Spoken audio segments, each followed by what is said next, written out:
तो दोस्तों, अभी तक हम लोगों ने ग्राम समाज से संबंधित जो 30 मॉडल टेस्ट पेपर यहाँ पर दिए गए हैं, अभी तक हम लोगों ने 25 मॉडल टेस्ट पेपर कवर किए हैं। तो 25 + 5 होंगे। 5 का मतलब ये है कि 25 प्रश्न जो सेट रहे आपने उनको व्याख्या सहित कवर किया है, और ये जो 5 मॉक टेस्ट दे रखे हैं केवल और केवल क्वेश्चन आंसर के फॉर्म में दिए गए हैं। तो इन 5 सेटों को कंप्लीट करने के बाद 25 और +5 30 के 30 मॉडल टेस्ट पेपर आपकी कंप्लीट हो जाएंगे। इसके बाद इस शेड में आप देखेंगे तो इसमें ये अब थोड़ा शार्ट में नोट दे रखे हैं, ठीक है। तो इसका PDF मैं ऑलरेडी आपको प्रोवाइड करा दूंगा। टेलीग्राम चैनल का लिंक वीडियो के डिस्क्रिप्शन में आप ज्वाइन कर लीजिएगा। तो इन 5 सेट को कंप्लीट करने के बाद इसका मास्टर वीडियो भी प्रोवाइड करा दिया जाएगा, ताकि आप लोग अच्छे से एक ही वीडियो के माध्यम से कवर कर लें सभी चीज़ों को। और ये जो नोट दे रखे हैं लास्ट में, इनका PDF जो है प्रोवाइड करा दिया जाएगा टेलीग्राम चैनल पर। और कोशिश करूँगा कि ये जो हर सेट के बाद में आपने कुछ महत्वपूर्ण नोट देखे हैं, इनका भी PDF मैं आपको प्रोवाइड करने की कोशिश करूँगा। तो आइए 5 मॉडल टेस्ट पेपर को भी कवर करने के बाद पूरा कवर कर लेते हैं। तो पहला मॉक टेस्ट है। चलिए, पहला प्रश्न, राजस्व संहिता के अनुसार कोई व्यक्ति लगान पर सहमत हुए बिना किसी भूमि पर आसानी से यानी आसामी के रूप में कब्जेदार हो तो आसामी या भूमिधारक के किराए के निर्धारण हेतु निम्न में से किसी आवेदन कर सकता है। ऑप्शन ए सही जवाब होगा तहसीलदार। अगला प्रश्न है कि 1 हेक्टेयर कितने ईयर की समान होता है। ऑप्शन ए सही जवाब होगा 100 ईयर। 1 ईयर में कितने वर्ग मीटर होते हैं। ऑप्शन ए 100 वर्ग मीटर। उत्तर प्रदेश में आलू का अनुसंधान केंद्र किस जिले में स्थित है। Option B Meerut. उत्तर प्रदेश का कौन सा जनपद दशहरी आम का सर्वोच्च उत्पादक है। Option B Lucknow. कन्या विद्याधन योजना के अंतर्गत कन्या छात्र को निम्न कक्षाओं में से किस एक को पास करने के बाद आगे के अध्ययन हेतु 20,000 रुपये देना प्रस्तावित है। ऑप्शन यहाँ पर डी सही जवाब होगा 12वीं। उत्तर प्रदेश में तेल शोधक कारखाना स्थित कहाँ पर है। ऑप्शन डी मथुरा में। एक ही तेल रिफाइनरी है उत्तर प्रदेश में। भारत के राज्यों में उत्तर प्रदेश निम्नलिखित में से किन फसलों का अग्रणी उत्पादक है। तो गेहूं में भी है नंबर 1, आलू में भी और गन्ना में भी। ऑप्शन यहाँ पर बी सही जवाब होगा। निम्नलिखित में से किस फसल में उत्तर प्रदेश भारत में सबसे बड़ा उत्पादक नहीं है। ऑप्शन बी चावल, क्योंकि ऑलरेडी पश्चिम बंगाल है। उत्तर प्रदेश की विशिष्ट नृत्य शैली कौन सी है। Option A Kathak. उत्तर प्रदेश को कितने सस्य जलवायु क्षेत्रों में बांटा गया है। सस्य जलवायु रीजन की बात की जा रही है। Option A 9। निम्नलिखित कथनों को जो उत्तर के बारे में हैं उन पर विचार करें और नीचे दिए गए कोट से सही उत्तर का यहाँ पर चुनाव करना है। कथन दे रखा है कि उत्तर प्रदेश के चारों आर्थिक क्षेत्रों में पश्चिमी उत्तर प्रदेश में लिंग अनुपात सबसे कम है, न्यूनतम है, और इसका आर्थिक विकास कारण बताया जा रहा है कि इसका जो आर्थिक विकास एवं नगरीकरण उच्च स्तर का है, इसलिए चारों आर्थिक क्षेत्रों में पश्चिमी उत्तर प्रदेश जो है लिंगानुपात क्या है, न्यूनतम है। तो यहाँ पर आपका सही जवाब होगा, कथन तो सही है लेकिन जो कारण बताया जा रहा है बात बिल्कुल गलत है। ऑप्शन यहाँ पर सी सही जवाब होगा। निम्नलिखित युग्मों में से कौन सा सही सुमेलित नहीं है। गोरखपुर खेल के सामान के लिए बताया जा रहा है, जो कि गलत है। आप जानते हैं मेरठ होना चाहिए था। निम्नलिखित में से कौन सा एक सामाजिक संरक्षण कार्यक्रम नहीं है। सामाजिक संरक्षण कार्यक्रम जो नहीं है वो है स्वर्ण जयंती शहरी रोजगार योजना। ऑप्शन सी सही जवाब होगा। देखिए, जो आपने 25 सेट लगाए उन्हीं के यहाँ आप देख सकते हैं कुछ कुछ प्रश्नों को यहाँ पर दिया गया है मॉक टेस्ट के रूप में। अब दिया हुआ है तो कंप्लीट कराने का बनता भी है। चलिए अगला प्रश्न है कि निम्नलिखित में से कौन आयु समूह सर्व शिक्षा सब अभियान में भर्ती होने के लिए पात्र है। सर्व शिक्षा अभियान में 6 से 14 वर्ष, ऑप्शन बी सही जवाब होगा। अगला प्रश्न है कि आम आदमी बीमा योजना को कब प्रारंभ किया गया है। इंपॉर्टेंट प्रश्न है। 2 अक्टूबर 2007 को, ऑप्शन डी। राष्ट्रीय ग्रामीण स्वास्थ्य मिशन किस पंचवर्षीय योजना से शुरू किया गया है। ऑप्शन सी 10वीं। अगला प्रश्न है कि भारत में गरीबी के अनुमान हेतु निम्नलिखित में से कौन सा विधियों का प्रयोग किया जा रहा है। ऑप्शन यहां पर बी सही जवाब होगा, 1, 2 एंड 3। इंडोसल्फान को क्या कहा जाता है। तो इंडोसल्फान को थायोडीन भी कहा जाता है, ऑप्शन बी। निम्न में से कौन गाय की दुग्धशाला प्रजाति नहीं है। Option C Nagauri. पौधों को फास्फोरस का कौन सा रूप सर्वाधिक मात्रा में उपलब्ध होता है। H2PO4। बलवंतराय मेहता समिति की प्रजातांत्रिक विकेंद्रीकरण की सिफारिश के अनुसार इन चारों में से चूज करना है। सिफारिश के अनुसार जानते हैं त्रिस्तरीय व्यवस्था की बात की गई, जिला, ब्लॉक और ग्राम। ऑप्शन ए सही जवाब होगा। निम्नलिखित में से कौन सी एक समिति पंचायती राज व्यवस्था में संबंधित नहीं है। तो PBN राव समिति यह संबंधित नहीं है पंचायती राज व्यवस्था से ही। बाकी बलवंतराय मेहता त्रिस्तरीय बात, 2 स्तरीय बात की थी, इन्होंने संवैधानिक दर्जा देने की बात की। तो इन सारी चीज़ों को आप कवर कर लिए हैं। अब 5 मार्क टेस्ट दिए गए हैं। निम्नलिखित में से संविधान का कौन सा भाग नगर पालिकाओं से संबंधित है। नगर पालिका की बात की जा रही है। तो ग्राम पंचायत के बाद नगर पालिका है। ग्राम पंचायत का पार्ट 9 है, तो इसका पार्ट 9A हो जाएगा। ऑप्शन डी सही जवाब होगा।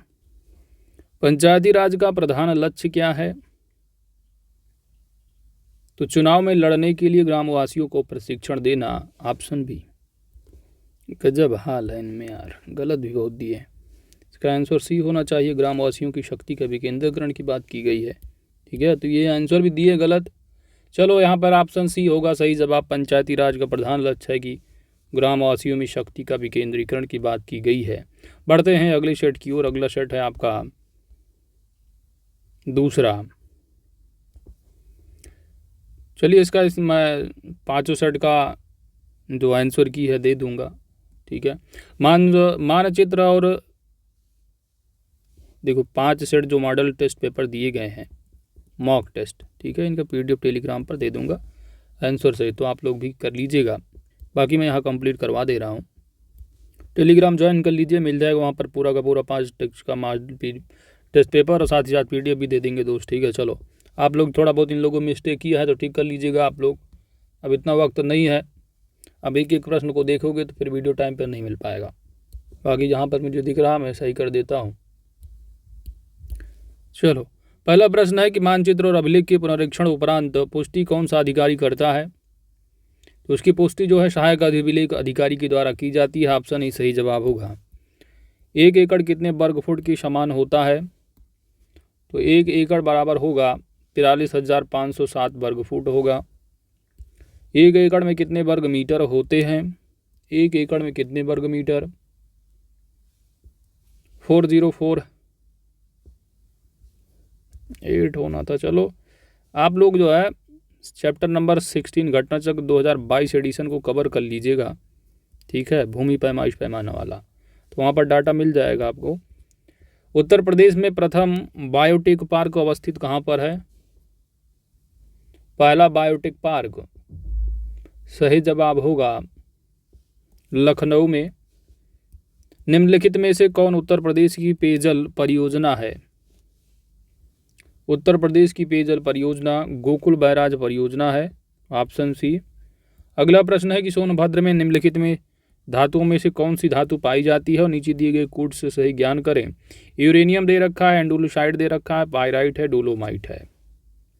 तो यूरेनियम आपका ललितपुर हो जाता है। यूपी स्पेशल यदि आप अच्छे से कवर किए होंगे तो मालूम होगा, ललितपुर हो जाएगा। बाकी एंडोलुसाइड यानी 2384 जो बचता है ये आपका आंसर बी सही जवाब होगा यहाँ पर, यही सोनभद्र में है। अगला है सूची 1 और सूची 2 का मिलान करना है। चुरकडाला सीमेंट वाला आ गया है, ठीक है, तो ये हो जाएगा। फिरोजाबाद आप जानते हैं ये चूड़ियों के लिए है, और अलीगढ़ ताले का है, और मेरठ खेल का सामान का है। तो आइए यहाँ पर इसका आंसर जो है क्लिक करते हैं। तो बाकी आपने मिला ही लिया है, और इसका आंसर आप डी लगाइएगा, डी दिया हुआ है, डी ही होगा। अगला है उत्तर प्रदेश के किस क्षेत्र में सोयाबीन की फसल मुख्यतः उगाई जाती है? सोयाबीन की फसल मुख्यतः उगाई जाती है। ऑप्शन डी बुंदेलखंड में। निम्नलिखित में से किस फसल के उत्पादन में उत्तर प्रदेश प्रथम स्थान पर नहीं है? तो सिंपल सी बात है, चावल नहीं होगा, चावल पश्चिम बंगाल है।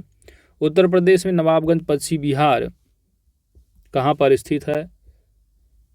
तो नवाबगंज, जिसको चंद्रशेखर के नाम से भी जाना जाता है, उन्नाव हो जाएगा, ऑप्शन डी। इसके बाद उत्तर प्रदेश के सबसे अधिक और सबसे कम क्षेत्रफल वाले जनपद क्रमशः कौन से होंगे?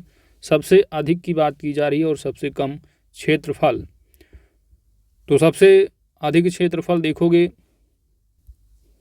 तो खीरी है, उसके बाद रविदास नगर का सबसे कम है, तो ऑप्शन बी सही जवाब हो जाएगा। हर्बर्ट रिस्ले के अनुसार उत्तर प्रदेश निवास क्षेत्र किसका है? तो यह है आर्यो द्रविडियन का, ऑप्शन बी। लखनऊ योजना किसके विकास से संबंधित है? कौन सी योजना? लखनऊ योजना। लखनऊ योजना आवासों के से संबंधित है, किसकी डेवलपमेंट से? आवास। वंदे मातरम योजना का संबंध किससे है? वंदे मातरम, ऑप्शन सी सही जवाब होगा, स्वास्थ्य से। अगला सूची 1 सूची 2 मिलान करना। योजनाएं दे रखी हैं और उनका ईयर, कौन सी योजना कौन सी ईयर में प्रारंभ हुई है? पहला दिया है प्रधानमंत्री जन आरोग्य योजना, 2018 ले जाओगे। प्रधानमंत्री वय वंदन योजना है, तो ये 2017 होगा।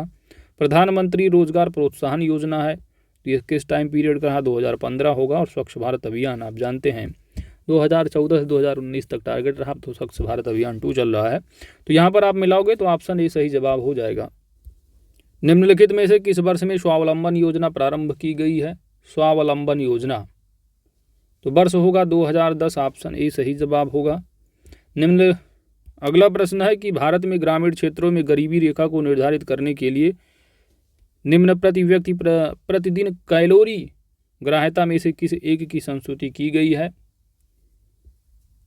तो कैलोरी जो है वह है 2400, ऑप्शन बी सही जवाब होगा। निम्नलिखित में से कौन सा कथन खुदरा व्यापारियों, दुकानदारों और रोजगारों वाले व्यक्तियों के लिए राष्ट्रीय पेंशन योजना के बारे में सही नहीं है? तो यहाँ पर सही जवाब होगा ऑप्शन बी, उनका वार्षिक लेन देन जो टर्नओवर है वो 1.5 करोड़ से अधिक ना हो।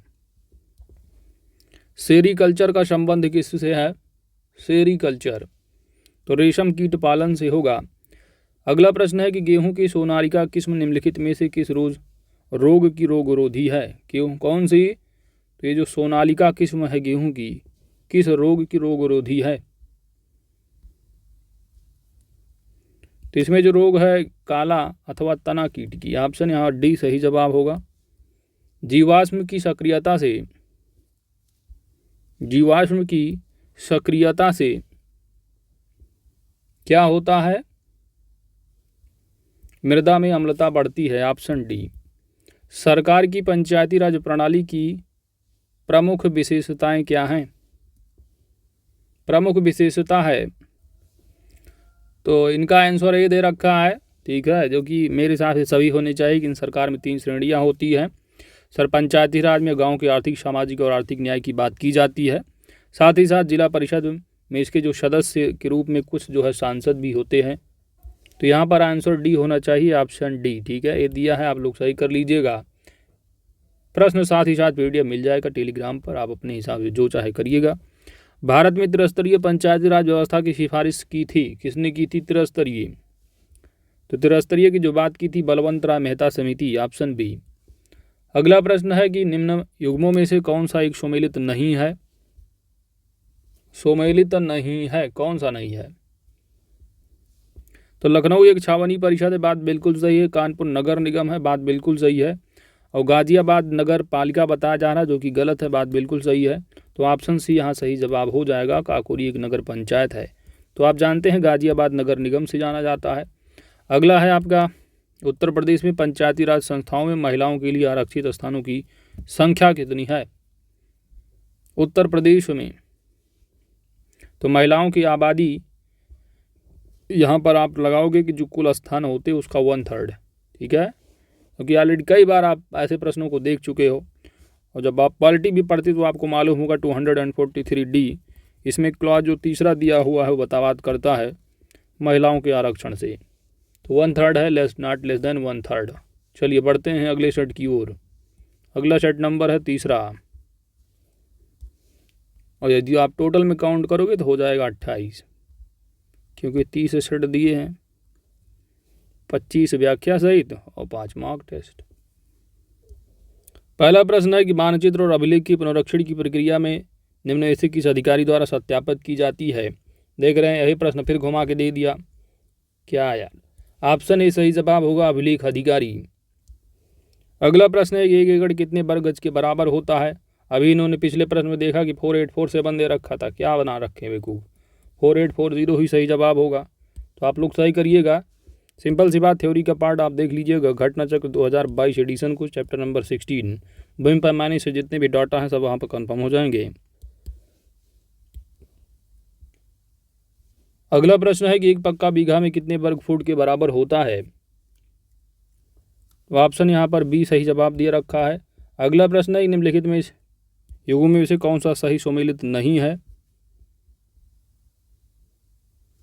तो IIBR जो बताया जा रहा लखनऊ, तो IIBR यानी Indian institute of vegetables research institute की देखोगे तो Indian institute of vegetables research का जो है आपका वाराणसी में पड़ता है, ना कि लखनऊ में। यूपी स्पेशल अच्छे से कवर कीजिए, मालूम होगा।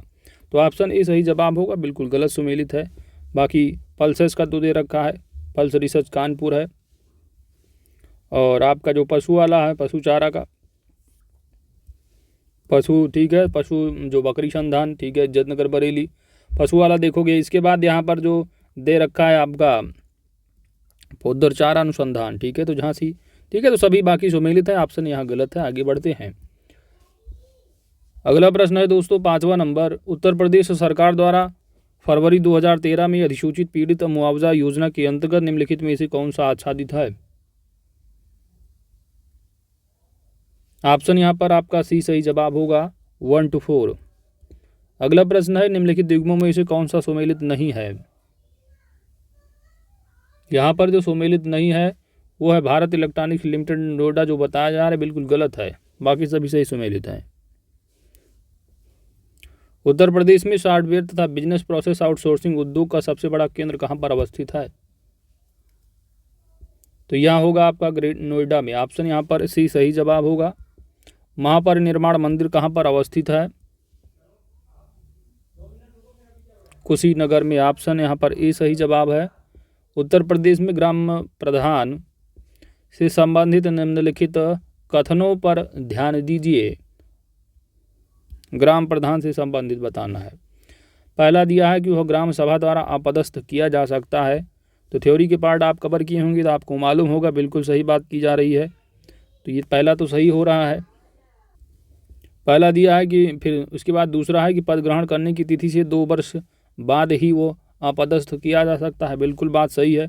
2 वर्ष प्रधानी के तौर पर मौज करें, इसके बाद ही अब अविश्वास प्रस्ताव लाया जा सकता है। यानी कि बताया गया है, आप थ्योरी के बारे में पढ़े होंगे तो मालूम होगा कि इनको 2 ही बार लाया जा सकता है, ठीक है, क्योंकि भाई 5 साल का कार्यकाल होता है। 2 साल पे लाओगे तो 4 साल ऐसे बीत जाएंगे, उसके बाद कहाँ ला पाओगे, 5 साल का कार्यकाल होता है। अगला दिया है कि वह साधारण बहुमत से अपदस्थ किया जाता है। बात बिल्कुल गलत दे रखी है, इसके लिए स्पेशल बहुमत बताया गया है। थ्योरी के पार्ट को आप कवर कीजिए, घटना चक्र 2022 एडिशन, वहाँ पर अच्छे से बताया गया है। वह 2/3 बहुमत से अपदस्थ किया जा सकता है, यही बात यहाँ पर शुद्ध कर दी गई। तो ऑप्शन यहाँ पर आपका 1, 2 और 3 सही जवाब हो जाएगा। तो ऑप्शन यहाँ पर सही जवाब होगा, ठीक है। तो चैप्टर नंबर आप जो ग्राम पंचायत समाज का आई थिंक 5वां चैप्टर है, 5वां 6ठा चैप्टर है, 5वां ही चैप्टर होगा, 6ठे में तो योजनाएं दे रखी हैं। घटना चक्र 2022 एडिशन को कवर करो दोस्त, वहाँ पर बताया गया है। पंडित दीनदयाल उपाध्याय पशु चिकित्सा विश्वविद्यालय कहाँ पर अवस्थित है? ऑप्शन बी मथुरा होगा। उत्तर प्रदेश में किसान मित्र योजना का आरंभ कब हुआ है? किसान मित्र योजना 18 जून 2001, ऑप्शन डी। लोक नृत्य राहुला का संबंध यूपी के निम्न में से किस एक क्षेत्र से है? राहुला, तो राहुला का जो संबंध है सिंपल सी बात बुंदेलखंड क्षेत्र से, ऑप्शन डी। देखिए यूपी स्पेशल की यदि परीक्षा वाणी के जो 535 एमसीक्यू मास्टर वीडियो कराया गया ना, वहाँ से भी आप कवर कर लेंगे तो ये सारे प्रश्न आपको वहाँ देखने को मिल जाएंगे। अगला प्रश्न है एफडीए, यस एफडीए का अध्यक्ष कौन होता है? सही जवाब हो जाएगा मुख्यमंत्री। निम्नलिखित आयु समूहों में से कौन सा सर्व शिक्षा अभियान में नामांकित होने योग्य है? तो फिर रिपीट कर दिए, 6 से 14 होगा। किसानों के लिए किसान क्रेडिट कार्ड योजना की बात की जा रही है, तो योजना कब लाई गई थी? किसान क्रेडिट योजना जो लाई गई वो 98-99 में। निम्न राज्यों में से किस एक की प्रति व्यक्ति चालू कीमतों पर आय वर्ष 2004-05 में सबसे कम थी? Option B Bihar. मनरेगा सकारात्मक परिणामों के संबंध में निम्नलिखित कथनों पर विचार कीजिए। पहला दिया हो कि ग्रामीण गरीबी की क्रय शक्ति में पर्याप्त वृद्धि है, बात बिल्कुल सही है। श्रमिकों की सौदेबाजी शक्ति में कमी है, तो ये बात बिल्कुल गलत है। शहरों की तरफ प्रवास में कमी है, तो यह बात सही है, तो यहाँ पर यही सही जवाब होगा। समन्वित ग्रामीण विकास कार्यक्रम के तहत विकास की आधारभूत इकाई क्या होती है? तो आधारभूत इकाई होगी परिवार, ऑप्शन यहाँ सी सही जवाब होगा। देखिए यहाँ पर मॉक टेस्ट दे रखे हैं, बिल्कुल ऑलरेडी आप 25 से सेट कर जो करिए हो उन्हीं प्रश्नों में से छाँट छाँट के अपना बना दिए हैं। हरित क्रांति मुख्य जो सफल रही है वह किसके लिए सफल रही है? तो सब कर चुके हो व्याख्या सहित वाले में। तो सिंपल सी बात है, गेहूं के लिए ही सबसे ज़्यादा जो प्रभावित क्षेत्र रहा हुआ देखो कि यूपी में तो पश्चिमी ही यूपी रहा है, और राज्यों की बात करोगी तो हरित क्रांति संबंधी सबसे ज़्यादा लाभ लेने वाला पंजाब रहा है। अगला तथ्य है दोस्तों, प्रश्न है कि शरदकालीन गन्ना किस माह में बोया जाता है? शरदकालीन गन्ना किस माह में बोया जाता है? तो अक्टूबर में, ऑप्शन सी। उत्तर प्रदेश में सर्वप्रिय गेहूं की प्रजाति का नाम क्या है? सर्वप्रिय गेहूं प्रजाति का नाम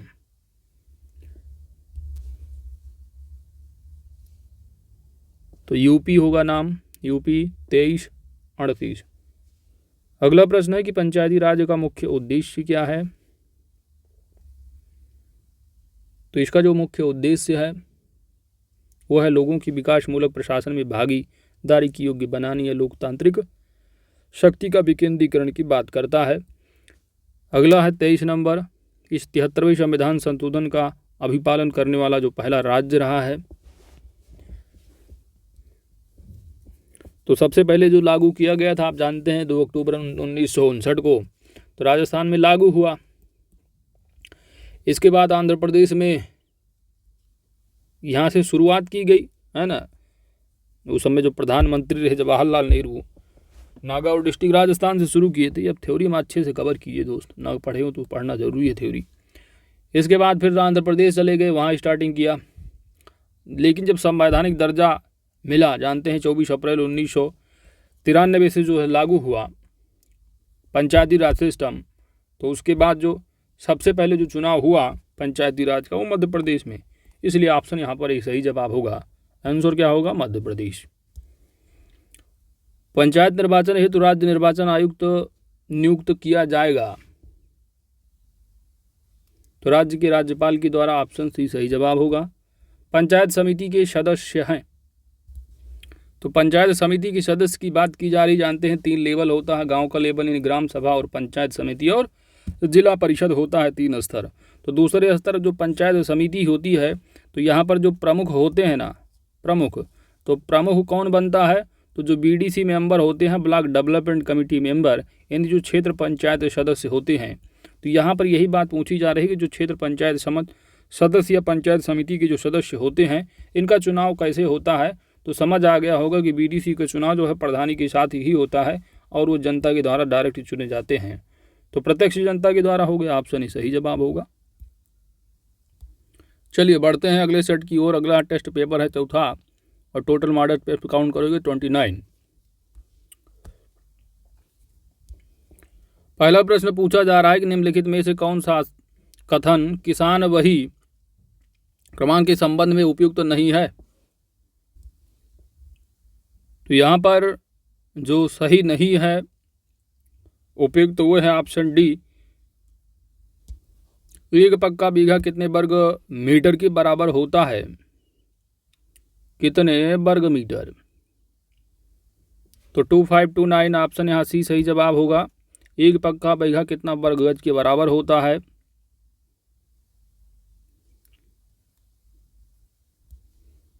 एक पक्का बीघा कितने वर्ग गज के समान होता है। तो यहाँ पर आंसर होगा ऑप्शन ए। क्या यार, ये लोग बहुत आंसर गलत दे रखे हैं, तो आप लोग सही कर लीजिएगा। 3 का यहाँ पर बी होना चाहिए, 3025 होगा। ठीक है, चलो भाई दिए हैं गलत तो क्या करोगे। तो इसका PDF आंसर सी सही दे दिया जाएगा, आप लोग सही कर लीजिएगा। उत्तर प्रदेश एवं मध्य प्रदेश राज्यों ने संयुक्त राजघाट नदी घाटी परियोजना लागू की है, तो वह कौन सी है। बेतवा हो जाएगा ऑप्शन डी। रोजगार की दृष्टि से उत्तर प्रदेश का सबसे बड़ा उद्योग कौन सा है। तो एक ही है, वो है हथकरघा, ऑप्शन बी हो जाएगा। इसके बाद अगला प्रश्न है शारदा सहायक समावेश विकास परियोजना के मुख्य लक्ष्य निम्नलिखित में से क्या है। तो पहला दिया है कृषि उत्पादन बढ़ाना, बहुफसली खेती द्वारा भूमि उपयोग के प्रारूप को बदलना, भू प्रबंधन का सुधार करना। सभी के सभी जो है दोस्तों शामिल है इसमें। चलिए अगला प्रश्न आपके सामने आ रहा 7 नंबर कि उत्तर प्रदेश के निम्नलिखित में से किस जनपद में भारतीय कारपेट प्रौद्योगिकी संस्थान की स्थापना की गई है। बताओ, कारपेट, भारतीय कारपेट प्रौद्योगिकी संस्थान। तो मिर्जापुर से बगल लगा हुआ है अपना, ठीक है। तो भदोही कालीन के लिए प्रसिद्ध है, तो मिर्जापुर में होगा ये। ऑप्शन यहाँ बी सही जवाब होगा। उत्तर प्रदेश में कितने मुख्य कृषि जलवायु पूछा जा रहा है, ना कि शस्य जलवायु। शस्य न हो गए, कृषि आपको बताना है। तो कृषि अगर बताया जाता है, पूछा जाता है, तो 3 लगा देना है। अगला प्रश्न है दोस्तों कि उत्तर प्रदेश औद्योगिक विकास संस्थान में उत्तर प्रदेश औद्योगिक विकास में प्रादेशिक असंतुलन के संबंध में निम्नांकित में से कौन से कथन सही हैं। और सही कथन का आपको विचार करके आंसर देना है। तो यहाँ पर सही जवाब होगा उपरोक्त तो सभी, ऑप्शन डी सही जवाब हो जाएगा। चलो अगला प्रश्न आ रहा आपके सामने कि उत्तर प्रदेश में परमाणु ऊर्जा केंद्र स्थापित कहाँ पर है। तो एक ही परमाणु ऊर्जा केंद्र है, जानते ही हो, वो है नरौरा बुलंदशहर का। दुधवा राष्ट्रीय उद्यान किस जनपद में है। एक ही राष्ट्रीय उद्यान है, नेशनल पार्क है उत्तर प्रदेश में, और वो है दुधवा नेशनल पार्क। और जो कहाँ पर स्थित है, इसका लोकेशन जो है वो है आपका लखीमपुर खीरी। ऑप्शन यहाँ सी सही जवाब होगा। अगला प्रश्न पूछा जा रहा है कि निम्नलिखित में से अनुसूचित जातियों में से कौन उत्तर प्रदेश में पाई जाती है। तो भोक्सा और भुक्सा आप जानते हो, पढ़े हो ऑलरेडी सब चीज़ें, ये बिजनौर की हो जाती हैं। और थारू जो उत्तराखंड और उत्तर प्रदेश से लगे रीजन है वहाँ पर। तो यहाँ पर ऑप्शन सी सही जवाब होगा 1 और 4। चलो भाई, फर्रुखाबाद किस लिए जाना जाता है। फर्रुखाबाद किस लिए जाना जाता है। फर्रुखाबाद है हाथ की छपाई के लिए, ठीक है। किसके लिए, हाथ की छपाई के लिए। भाई इत्र के लिए तो काफ़ी न्यूज़ में भी रहा है, छापा आपा पड़ा था, कन्नौज रहा है। और इसके बाद कांच की वस्तुओं के लिए जानते ही हो, फिरोजाबाद जाते हो, चूड़ियाँ वगैरह कांच की हो गई, और भदोही। और मंडल पूछा जाता है तो मिर्जापुर लगा देना।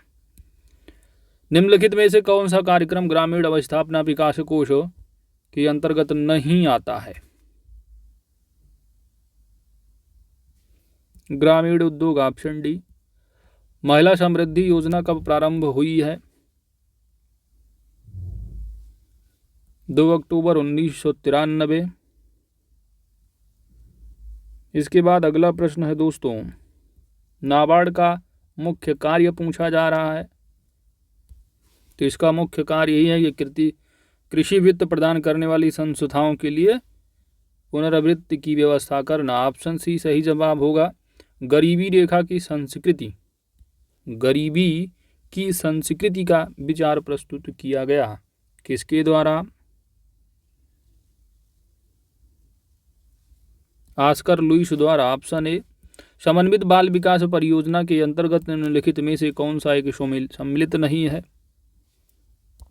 समन्वित बाल विकास परियोजना में क्या सम्मिलित नहीं होगा इन चारों में से? वह सम्मिलित नहीं है परिवार नियोजन। Option D. धान की रोपाई के लिए सतह से उपयुक्त गहराई कितनी होनी चाहिए?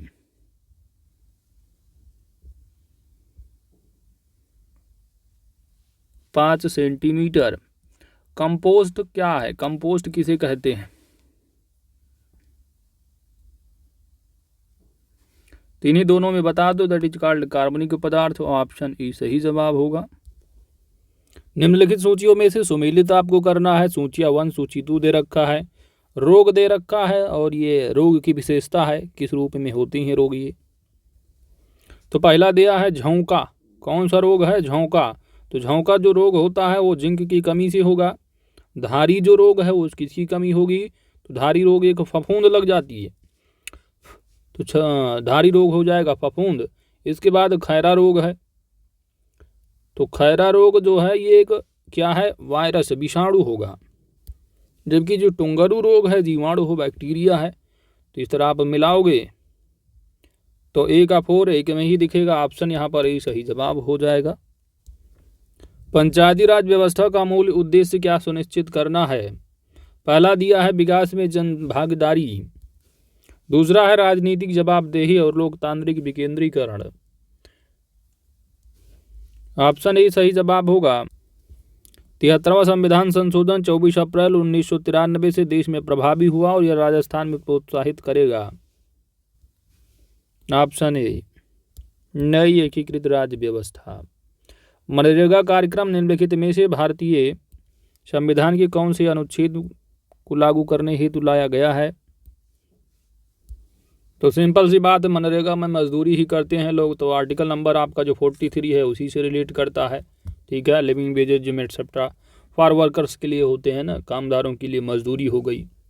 वहीं पर आर्टिकल 45 जो है आपका एजुकेशन से संबंधित है, जो कि स्टेट की जिम्मेदारी होती है, DPSP के आर्टिकल हैं ये। आर्टिकल 47 में आप जानते हो यहाँ पर हेल्थ से रिलेटेड संबंधित बात की जाती है कि राज्य की जिम्मेदारी है कि राज्य में जो लोग रह रहे हैं उनका लिविंग स्टैंडर्ड अच्छा हो, पब्लिक हेल्थ अच्छी हो ना। बाकी खासकर इम्पॉर्टेंट आपका 50 जो है कई बार एग्जाम में पूछ लिया जाता है, जो कि आपसे सेपरेशन की बात करता है, जो जुडिशरी है और एग्जीक्यूटिव है। ठीक है, यानी कि जुडिशरी मतलब न्यायपालिका का कार्यपालिका से क्या है अलग होना। ये दोनों अलग अलग जो है जो कार्य करते हैं। तो न्यायपालिका का कार्यपालिका से पृथककरण आर्टिकल 50 अक्सर एग्जाम में पूछा जाता है। ये सारी बातें हैं दोस्त, अच्छे से पढ़िए। अगला है आपका भारतीय संविधान की केस निम्नलिखित में से अनुच्छेदों में से कौन सा अनुच्छेद राज्य की सरकारों को ग्राम पंचायतों को संगठित करने का निर्देश देता है? तो कई बार बहुत बड़े बड़े एग्जाम में पूछ लिया जाता है, चाहे UPSC PSC हो। तो आर्टिकल वो प्यारा सा है 40 नंबर, आर्टिकल 40 सही जवाब हो जाएगा, जो कि राज्य की जिम्मेदारी होती है कि ग्राम पंचायतों का गठन की। चलिए अंतिम सेट है ये 5 नंबर, और इसी के साथ पूरा 30 का 30 सेट आपका कंप्लीट हो जाएगा। पहला प्रश्न है कि राजस्व संहिता अनुसार सरकारी पट्टेदार से क्या अभिप्राय होता है? ऑप्शन ए राज्य सरकार से प्राप्त पट्टे पर कोई भूमि हो। 1 हेक्टेयर में कितने वर्ग फुट होंगे?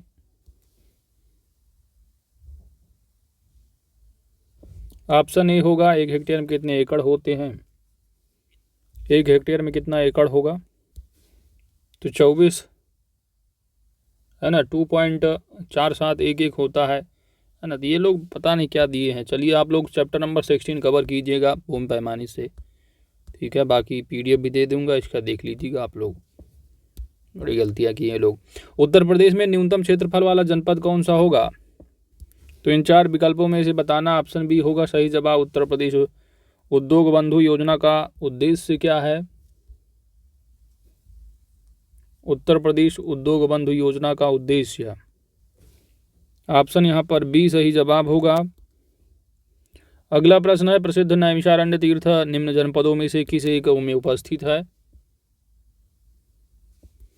सीतापुर होगा।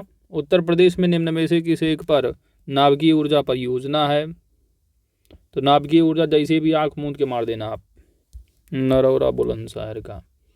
चलो अगला प्रश्न है दोस्तों 8वां नंबर कि उत्तर प्रदेश में जवाहर तारा मंडल यानी प्लेनेटेरियम अवस्थित कहाँ पर है?